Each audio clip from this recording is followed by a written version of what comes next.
विद्यार्थी मित्रांनो नमस्कार.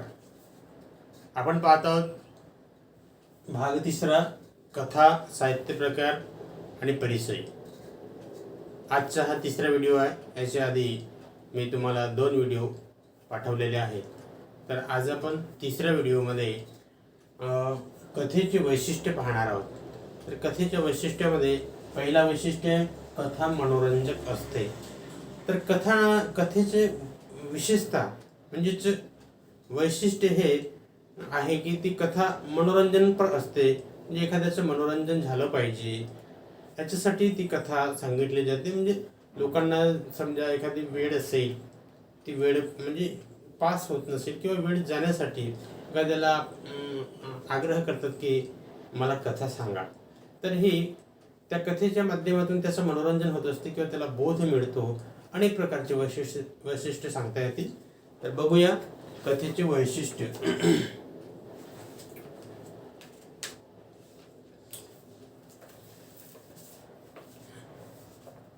मराठी भाषेचे कथादालन खूप समृद्ध आहे. म्हणजे मराठी भाषेमध्ये कथा एवढ्या आहेत की त्याचं व्याप खूप मोठा आहे. ते विविधतेने आणि गुणवत्तेने नटलेले आहे. त्यामुळेच मराठी कथा अनेक विविध वैशिष्ट्यांनी परिपूर्ण झालेली आहे. पहिला वैशिष्ट्य आहे कथा मनोरंजक असते. मराठी कथा विलक्षण मनोरंजक आहे. तिची खुमारीच मोठी न्यारी आहे. मराठीत सर्वात जास्त वाचला जाणारा साहित्य प्रकार म्हणजे कथा होय. तर कथा ही विशेषतः मनोरंजक असते. ती खूप प्रसिद्ध आहे आणि सर्वात जास्त मराठी साहित्यामध्ये जो कोणता साहित्य प्रकार वाचला जात असेल तर तो साहित्य प्रकार म्हणजे कथा हा साहित्य प्रकार होय.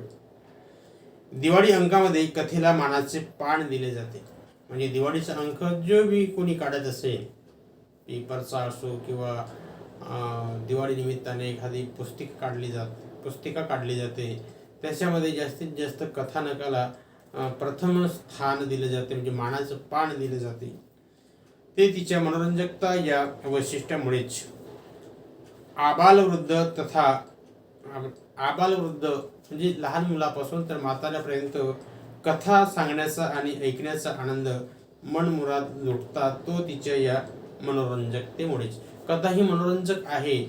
मनोरंजन करणे कोणाला आवडत नाही. लहान मुलापासून तर म्हाताऱ्या माणसापर्यंत मनोरंजकता म्हणजे मनोरंजन आवडत असते. म्हणून मनोरंजनासाठी तरी कथा लहान मुलं त्याची फरमाईश करतात आणि म्हातारी माणसं सुद्धा ती कथा ऐकण्यासाठी आग्रह करत असतात. आबालवृद्ध कथा सांगण्याचा आणि ऐकण्याचा आनंद मनमुराद लुटतात. तो तिच्या मनोरंजकतेमुळेच. मनोरंजनाची कितीतरी अत्याधुनिक साधने उदाहरणार्थ टीव्ही वगैरे खूप नंतर उदयास आली, पण पहिला मान कथेचाच. म्हणजे हे इलेक्ट्रॉनिक युग सुरू होण्याच्या आधी म्हणजेच रेडिओ, टीव्ही याच्या आधी फार प्राचीन काळापासून कथा म्हणजे कथेला प्रथम प्राधान्य दिलं आहे मनोरंजनासाठी. कथा सर्वांनाच हवीशी वाटते. याचं कारण तिच्या मनोरंजकतेत दडले आहे. म्हणजे कथा ही प्रत्येकांनाच हवीशी वाटते, ऐकावीशी वाटते. याचं कारण काय की तिचं जे म्हणजे स्थान जे आहे, तिचे वैशिष्ट्य जे आहे ते म्हणजे मनोरंजकता. मुले तर गोष्ट सांगण्यासाठी भांडवल सोडतात. मोठी माणसेही याला अपवाद नसतात. माणूस गोष्टी वेल्हाड झाला तो तिच्या मनोरंजकता या वैशिष्ट्यामुळे. म्हणजे कथा ही मनोरंजनपर असते. लहान मुले तर आपल्या आजोबाला, आईबाबाला वगैरे असं भांडावून सोडतात, त्रासवून सोडतात की त्या आईबाबाकडे, आजोबाकडे वेळ नसेल, तो दुसऱ्या कामात गुंतलेला असेल किंवा त्याची इच्छा नसेल, परंतु कथा ऐकण्यासाठी म्हणजे त्याचं मनोरंजन होते त्याच्यासाठीच लहान मुलं हे आग्रह करतात. त्याचप्रमाणे मोठी माणसं सुद्धा त्यांना मनोरंजन हवा असतो. वृद्ध सुद्धा त्यांना मनोरंजन हवा असतो. म्हणून कथा ऐकण्यासाठी ते प्रथम म्हणजे आग्रह करतात. दुसरं वैशिष्ट्य आहे कथेमुळे सुसंस्कार होतात. तर कथा ही माणसावर संस्कार करते, चांगले संस्कार करते. कोणते संस्कार करते ते बघा. मनोरंजकतेप्रमाणेच मनावर संस्कार करण्याची ही जबरदस्त ताकद कथेत असते. तर ती मनावर संस्कार करते. कथेच्या माध्यमातून मूल्य विचार रुजवता येतात. कथा प्रेरणा, कथेपासून काहीतरी प्रेरणा मिळते, स्फूर्ती येते. त्याच्यामध्ये आळस असेल तर तो आळस दूर होतो आणि स्फूर्ती येते. बोध ज्ञान देते, कथेपासून बोध मिळतो, काहीतरी नवीन शिकायला मिळते, म्हणजे ज्ञान मिळते. मानवता, सत्य, समता, न्याय, स्वातंत्र्य, ही कथा ही मानवीय विचारातून त्याच्यामध्ये सत्य, समता, स्वातंत्र्य, न्याय, बंधुभाव हे त्याच्यातून मूल्य रुजवता येतात. म्हणजे मनावर संस्कार केले जाते. औदार्य, धैर्य, श्रमनिष्ठा, संवेदनशीलता, दया, सहकार्य अशा कितीतरी मूल्यांचा संस्कार कथा करते. म्हणजे एखादी कथा, त्या कथेच्या माध्यमातून अनेक असे मूल्य मानवी मनावर रुजवले जातात. मानवी मूल्यांची कदर करणारी आदर्श व्यक्तिमत्वे कथा वाङ्मयात जागोजागी आढळतात. सामान्य माणूस प्रसंगी आभाळा एवढा मोठा कसा होऊ शकतो हे एखाद्या बोधकथेच्या माध्यमातून वाचकाच्या मनावर ठसवता येते. एखादी बोधकथा जर आपण सांगितली तर त्या बोधकथेच्या माध्यमातून की जो कफल्लक असतो, कंगाल असतो, तो कुबेर होतो, श्रीमंत होतो, धनाढ्य होतो, धनवान होतो, तर ते कथेच्या माध्यमातूनच. म्हणजे कथा ही एखादा गरीब हा श्रीमंत कसा झाला त्याच्यावर, म्हणजे श्रीमंत माणसाच्या चरित्रावर, चरित्र लेखन. तो चायवाला जसा प्रधानमंत्री होतो, पेट्रोल पंपवर पेट्रोल विकणारा अंबानी होतो, तर त्याची कहाणी ही मनोरंजक असते, म्हणून ते कथेच्या द्वारे लोकांपर्यंत पोहोचवता येते. या संस्कार क्षमतेच्या वैशिष्ट्यामुळेच तर कथेतून सद्गुणाचे पाथेय देता येते. तर हे त्याचं वैशिष्ट्य आहे. कथा वाचकांची उत्कंठा वाढवते. तिसरा वैशिष्ट्य, कथा ही वाचकांची, म्हणजे एखाद्या पुस्तकात, अंकामध्ये कथा लिहिलेली असेल आणि ती कथा वाचक वर्ग वाचत असेल, वाचणारा असेल, तर तो ती कथा वाचल्याशिवाय स्वस्थ बसू शकत नाही. म्हणजे त्याला कथा ती वाचायला अस्वस्थ करते. त्याच्यातील उत्कंठा, जिज्ञासा वाढवते. कथा वाचताना अनेकदा आता पुढे काय होणार अशी उत्सुकता वाचकाच्या मनात निर्माण होते. त्याच्या मनात जिज्ञासा जागी होते, कारण कथानक वाचकाला खिळवून ठेवणारे असते. कथेत पात्रे आणि प्रसंग यांचे गुंफन अशा कौशल्याने केलेली असते की वाचक त्यात तल्लीन होऊन जातो. वाचकाला वर्तमानातून भूतकाळात घेऊन जाणे आणि पुन्हा वर्तमानात आणणे अशा फ्लॅशबॅक लेखनशैलीमुळेच कथा उत्कंठावर्धक होते. या दृष्टीने पाठ्यपुस्तकातील शोध ही कथा एकदा वाचा. या कथेतील आकस्मिक वळणे, नाट्यमय प्रसंग, कथेचा अनपेक्षित शेवट या सर्वांमुळे उत्कंठा शेवटपर्यंत कशी टिकून राहते हे तुमच्या लक्षात येईल. तर कथा ही वाचकांची उत्कंठा वाढवते, जिज्ञासा वाढवते. त्या कथेची गुंफन, म्हणजे कथा अशी रचना केलेली असते, अशी गुंफलेली असते की पुढे काय होणार हे वाचकाला त्याची कुतूहल निर्माण होते. त्याच्याबद्दल जिज्ञासा, म्हणजे पुढे जाणून घेण्याची प्रवृत्ती त्याच्यामध्ये निर्माण होते. आणि एकदा त्याने वाचायला हातात घेतलं की मग तास, 2 तास, कधी कधी रात्र जागून कथा वाचणारे वाचक वर्ग आहे. तर हे का घडते, तर ते कथेच्या रचनेमुळे. म्हणजे कथा ही माणसातील उत्कंठा, जिज्ञासा जागृत करते. चौथा आहे, कथा एक केंद्री असते. म्हणजे विशिष्ट केंद्र असते, त्या केंद्राभोवतीच ती फिरत राहते. अनुभवाची, रचनेचे एक केंद्रीयत्व हे कथेचे वैशिष्ट्य आहे. कादंबरी वा नाटकाप्रमाणे ती बहुकेंद्रीय नसते. कथेतील प्रसंग, पात्रे, वातावरण मर्यादित असते, म्हणूनच ती लहान असते, लघु असते, ती पसरट नसते, तिचे स्वरूप स्फुट छोटे असते. म्हणजे चित्रपट असेल, कादंबरी असेल, हे सविस्तर असते, परंतु कथा त्याच्या मनाने छोटी असते. नाटकामध्ये असो, चित्रपटामध्ये असो, त्याचं पात्र जास्त असतात, परंतु कथेमध्ये पात्र कमी असतात आणि त्याचं कथानक हे जास्त सविस्तर नसते.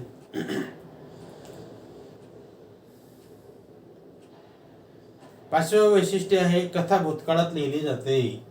कथा ही भूतकाळात लिहिली जाते, म्हणजे भविष्यकाळात लिहिली जात नाही. म्हणजे त्याचं स्वरूप कसं आहे, घडलेली गोष्ट म्हणजे झालेली, भूतकाळात घडलेली. एक राजा होता, त्याला 4 मुलं होते वगैरे, म्हणजे हे झालेली गोष्ट आहे. तर अशा प्रकारे कथा ही भूतकाळात, म्हणजे तिचा जो कालावधी जो असतो तो भूतकाळातील असतो. सर्वसाधारणपणे कथा भूतकाळात लिहिली जाते. कथेत होऊन गेलेल्या घटनाविषयीचे निवेदन असते. उदाहरणार्थ, एक होते गाव, तिथे एक दानशूर माणूस राहायचा, अशी वाक्यरचना सर्वसाधारणपणे कथेत आढळते. कथेत एखादी हकीकत असते, घडून गेलेले प्रसंग असतात, त्यांचे वर्णन असते. त्यामुळे आपोआपच कथा लेखनासाठी भूतकालीन निवेदन शैली वापरली जाते. म्हणजे घडून गेलेली घटना, म्हणजे परीची कथा, एक होती परी वगैरे वगैरे, एक राजा होता किंवा एक दानशूर व्यक्ती होता किंवा एक छोटेसे गाव होते वगैरे, असे म्हणजे घडलेल्या घटना, त्याच्यातून काहीतरी लोकांना, वाचकांना स्फूर्ती मिळावी, प्रेरणा मिळावी, त्यांच्या मनावर चांगले संस्कार रुजावेत. लहान मुलांना कथा सांगायचे आहेत तर त्यांचे संस्कार घडविण्यासाठी, म्हणजेच कथा काय करते की संस्कार घडवते. 6वं वैशिष्ट्य आहे कथेच्या माध्यमातून जीवनाचा वेध घेतला जातो. म्हणजे जीवनाचा वेध घेण्याचं सामर्थ्य कथेमध्ये आहे. कथा मानवी जीवनाचा थेटपणे वेध घेते. ती जीवनस्पर्शी असते. राजा राणी असो वा एखादा टॅक्सी ड्रायव्हर, नर्स असो वा गावातला लोकसेवक, या प्रत्येकाच्या जीवनातील घटनांचा, भावभावनांचा, वैचारिक उलथापालथीचा धांडोळा घेण्याची ताकद कथेत असते. कोणताही व्यक्ती असो, नर्स असो, डॉक्टर असो, पोस्टमन असो किंवा एखादा मोठा व्यक्ती असो, त्याच्या जीवनाचा वेध घेण्याचं काम हे कथा करत असते. कथेला एकही जीवनविषय वर्ज्य नाही. बालपणी काऊ चिऊच्या रूपाने मानवी जीवनात प्रवेश करणारी कथा आयुष्यात ठाण मांडून बसलेली असते. लहानपणामध्ये काऊ चिऊच्या गोष्टी आपण ऐकून मोठे झालेले असतो, तर आपल्याला सवय झालेली असते की कोणती तरी कथा ऐकावी, आपला वेळ निघून जातो, परंतु त्याच्यातून विशिष्ट माहिती, संस्कार हे मनावर बिंबविले जातात. जीवनाचा वेध घेण्याचे हे वैशिष्ट्य कथेची खासियत आहे. तर अशा प्रकारे आपल्या जीवनाचा वेध ही कथा घेत असते आणि हेच तिचं खासियत आहे, म्हणजेच वैशिष्ट्य आहे, विशेष आहे. 7वं आहे श्रवणीयतेमुळे कथेचे सादरीकरण करता येते. तर कथेचं सादरीकरण करायचं आहे तर ती लोकांना ऐकवायची असते, त्याच्यामुळे स्टेजवर ती कथा सादर सुद्धा करता येते. नुसतं पुस्तकात लिहिलीच जाते तीच कथा श्रेष्ठ असते असं नाही, तर ती कथा श्रवणीय सुद्धा होऊ शकते. ती भाषाशैली म्हणजे ती सांगण्याचं पद्धत, म्हणजे सादरीकरण करता आलं, कथेचं सादरीकरण जर चांगलं झालं तर प्रेक्षक वर्ग हा, श्रोता वर्ग हा मन लावून ऐकत असतो. सादरीकरण म्हणजे सादर केले जाणे, सांगणे, कथन करणे, कथा सादर केली जाणे. कथा माला, बाळक मेळावे, बालसाहित्य संमेलने इथे आवर्जून कथा सांगितल्या जातात. म्हणजे बालसाहित्य संमेलन असेल त्याच्यामध्ये लहान मुलांना कथा आवडतात, मुलं जिज्ञासाने ते ऐकतातही, त्याच्यामुळे बालसाहित्य संमेलन असेल तर त्याच्यामध्ये कथा हा प्रकार ठेवला जातो. नाटके, कादंबऱ्या, निबंध, लेखसंग्रह याचे कथन फारसे होत नाही. नाटकाचं कथन होत नाही, निबंधांचं किंवा लेखसंग्रहाचे कथन होत नाही. मात्र कथा कथन हा एक प्रकार आहे. एका सामाजिक कोणत्या तरी कार्यक्रमामध्ये जिथे समाज एकत्र होतो त्या ठिकाणी कथा कथन हा कार्यक्रम ठेवला जातो आणि लोकांना ते आवडते. पण कथाकथन मात्र घरोघरी, शाळामध्ये, साहित्यविषयक कार्यक्रमामध्ये नित्यनेमाने घडत असते. कथाकथन ही अशी वस्तू आहे की घरोघरी, समाजामध्ये, शाळेमध्येही नित्यक्रमाने सांगितले जाते, घडत असते. कथा सांगणाऱ्याने ती मनोभावे सांगणे आणि ऐकणाऱ्याने ते एक चित्ताने ऐकणे ही सांस्कृतिक देवघेव होती. तर कथा सांगणारा हा मनोभावे सांगायचा आणि ऐकणारा शांत चित्ताने ऐकायचा. म्हणजे सांगणारा हा मनापासून जीव ओतून त्या कथेमध्ये जीव स्वतःचा लावून तो सांगतो आणि ऐकणारा हा एकाग्र होतो, शांत होतो, त्याच्या मनात जिज्ञासा तयार होते आणि तो कथा ती निवडपणे ऐकत राहतो. ही सांस्कृतिक देवघेव पूर्वी होत होती, आज होत आहे, उद्याही होत नाही. जरी का आधुनिक युग आलं, निरनिराळ्या चॅनल्स आल्या, सिरियल्सच्या चॅनल्स आल्या, वाहिन्या आल्या किंवा चित्रपट वाहिन्या आल्या, तरी परंतु कथा ऐकणे, कथा वाचणे हे आधी होतं, आजही आहे आणि उद्याही राहील. म्हणजे भूतकाळात होतं, वर्तमान काळात आहे आणि भविष्य काळात सुद्धा राहील. तर अशा प्रकारे कथेचे वैशिष्ट्य. त्याच्यानंतर बघूया कथेचे सादरीकरण. म्हणजे कथा ही सादर केली जाते, म्हणजे कथा ही प्रेक्षकांसमोर, श्रोत्यांसमोर सादर केली जाते, त्याबद्दल माहिती बघू. कथेचे सादरीकरण ही एक कला आहे आणि योग्य प्रयत्नाने ती कला साध्य होऊ शकते. त्याच्यासाठी मात्र कलाकार पाहिजे.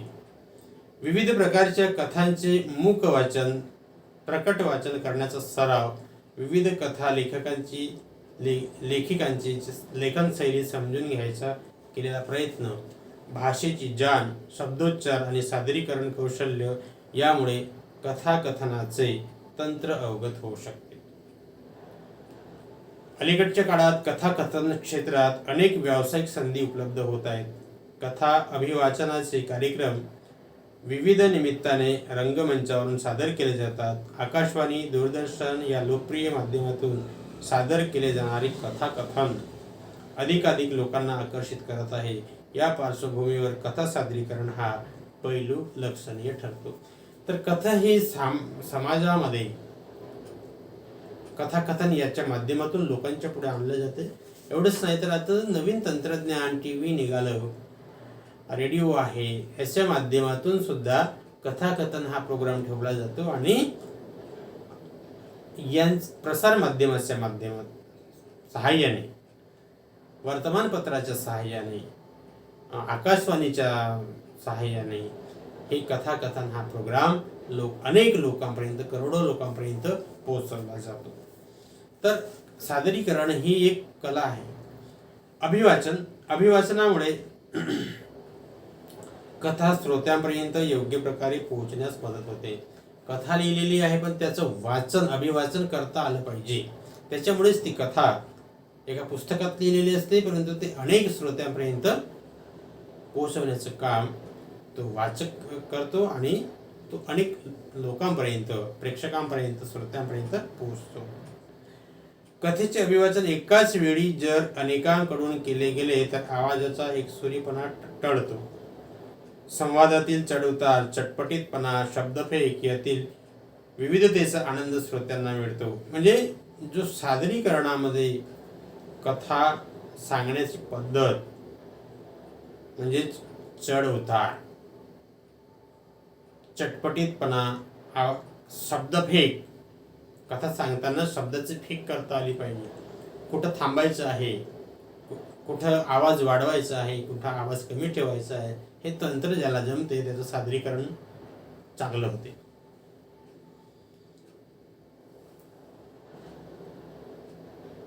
कथेतील घटना, प्रसंग, व्यक्तिरेखा याचे आकलन होण्यास मदत होते. कथा वाचनाला जर पार्श्वसंगीताची, प्रकाश योजनेची, नेपथ्याची जोड दिली तर ते अभिवाचन श्रोत्यांवर चांगला परिणाम करते व दीर्घकाळ स्मरणात राहते.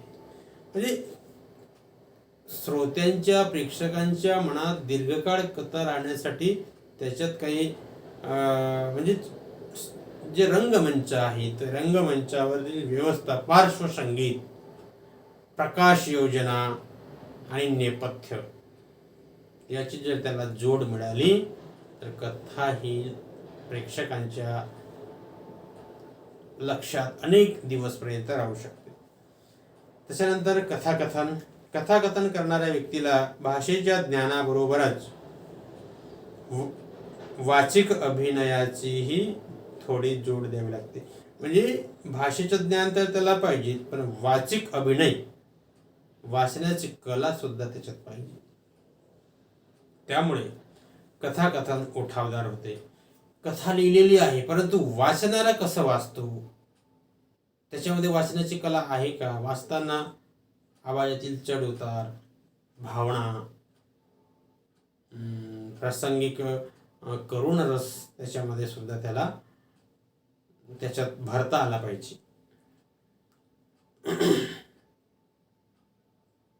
कथाकथन करणाऱ्या व्यक्तीला कथा सादर करायची असल्याने कोणताही लिखित मजकूर हातात नसतो. श्रोत्यांशी संवाद साधत त्याचा प्रतिसाद घेत लेखकाच्या मूळ संहितेत धक्का न लावता परिणामकारकरित्या ते श्रोत्यांपर्यंत पोहोचवायचे असते. आता कथाकथन कार्यक्रमामध्ये कथा वाचून दाखवली जात नाही, तर ती त्याला तोंडपाठ असते आणि जसं त्या लेखकाने लिहिलेलं असते तसंच त्या पद्धतीने त्या प्रसंग तो लोकांच्या पुढे वर्णन करतो. कथेची निवड करणे फार महत्त्वाचे व तितकेच जबाबदारीचे काम आहे. कथा कोणती सांगायची ते निवडण्याचं काम हे जबाबदारीचं काम असते आणि ते काम तो कथाकार म्हणजे कथाकथन जो करत असतो तो ते निवडतो, कोणती कथा आपल्याला सांगायची आहे. श्रोत्यांशी संवाद, त्यांचा प्रतिसाद घेत लेखकाच्या मूळ संहितेला धक्का न लावता व परिणामकारकरित्या ते श्रोत्यांपर्यंत पोहोचवायचे असते. कथेची निवड करणे फार महत्त्वाचे व तितकेच जबाबदारीचे काम असते. कथा सादरीकरणाचा कालावधी व श्रोत्यांचा अवधान काळ यांचे भान कथा सादरीकरणात ठेवावं लागते. कथा सादरीकरणाचा कालावधी, आपल्याला किती वेळात ही कथा सादर करायची आहे, त्याच्यामध्ये प्रेक्षक आपली कथा बघत आहे म्हणजे ऐकत आहेत का, बोर होत नाही ना, हे त्याला लक्षात ठेवायचे असते. कथा ही संवादातून खुलत असल्याने शब्दभेद, प्रभावी उच्चारण, स्पष्टता आणि शब्दार्थांचा गर्भित अर्थ श्रोत्यांपर्यंत थेट पोहोचवणे हे एकाच वेळी कौशल्यपूर्ण पण आव्हानात्मक काम असते. कथेच्या सादरीकरणाला तंत्रज्ञानाची जोड देऊन सामाजिक संपर्काच्या माध्यमातून आज कथा वाचकासमोर येते. तर अशा प्रकारे कथाकथन हे एक रंगमंच प्राप्त झालेला प्रकार असतो आणि त्याच्यासाठी सांगणारा हा त्याच्या एक कलाकार असतो आणि ज्याला ते सांगता येते म्हणजे ज्याचं सादरीकरण चांगलं, बोलण्याचं, वाचण्याचं, तो कथा चांगल्या प्रकारे सांगू शकतो.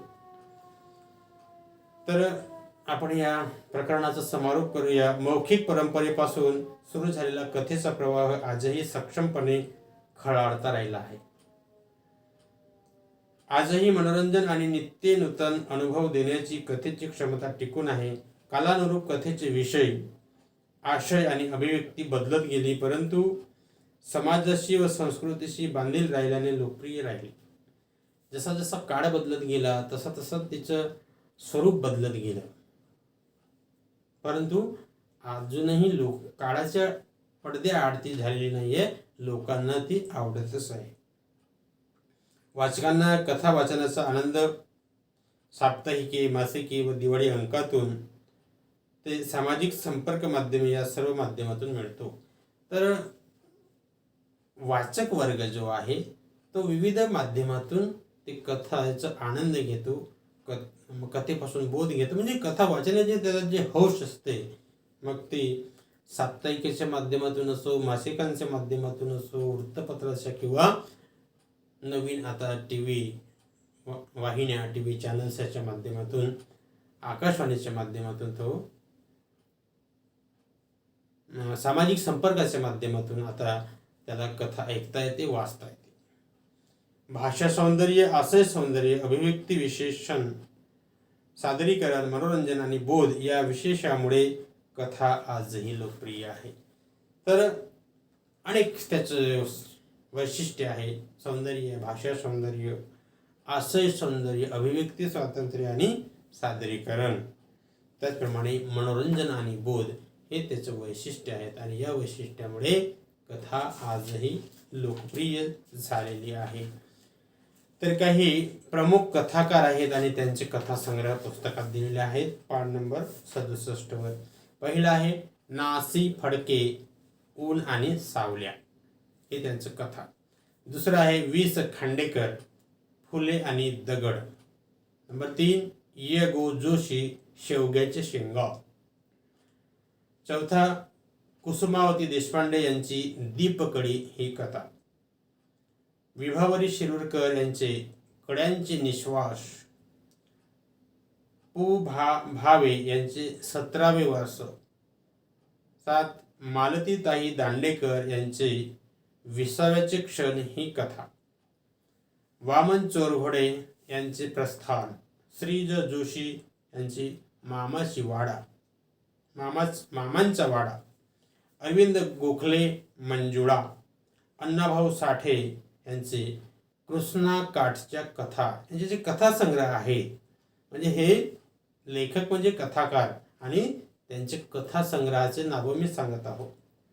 शंकरराव खरात, टिटवीचा फेरा. G.A. कुलकर्णी, काजळ माया.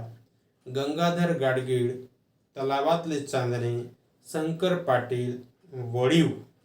द मा मिरासदार यांची मिरासदारी हे कथासंग्रह. व्यंकटेश माडगुळकर यांचं हस्ताचा पाऊस हे कथासंग्रह. विद्याधर पुंडलिक यांचे पोपटी चौकट. 19 व पु काळे यांचं गुलमोहर हे कथासंग्रह. मधु मंगेश कर्णिक यांचे झुंबर. विजया राजाध्यक्ष यांचे अधांतर हे कथासंग्रह. ज्योत्स्ना देवधर यांचं पैल तीर. शैलजा राजे यांचे वेगळ्या वाटा.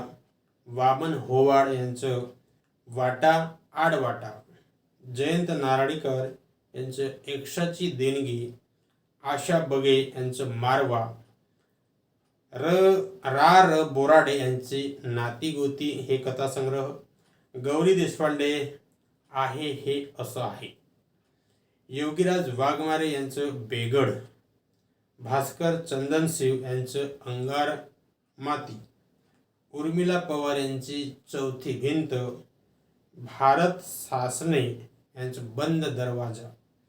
सानिया यांची भूमिका. प्रतिमा इंगोले यांचा सुगरणचा खोपा हे कथासंग्रह. अप्पासाहेब खोत यांचं माती आणि कागुद. तर 36वा आहे आसाराम लोमटे यांचे आलोक.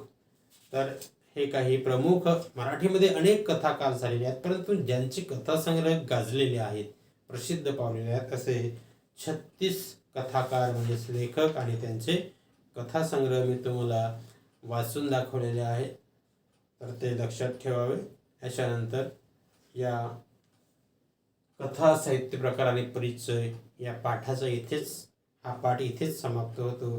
त्याशिवायची कृती हे व्हिडिओच्या माध्यमातून पूर्ण करावी.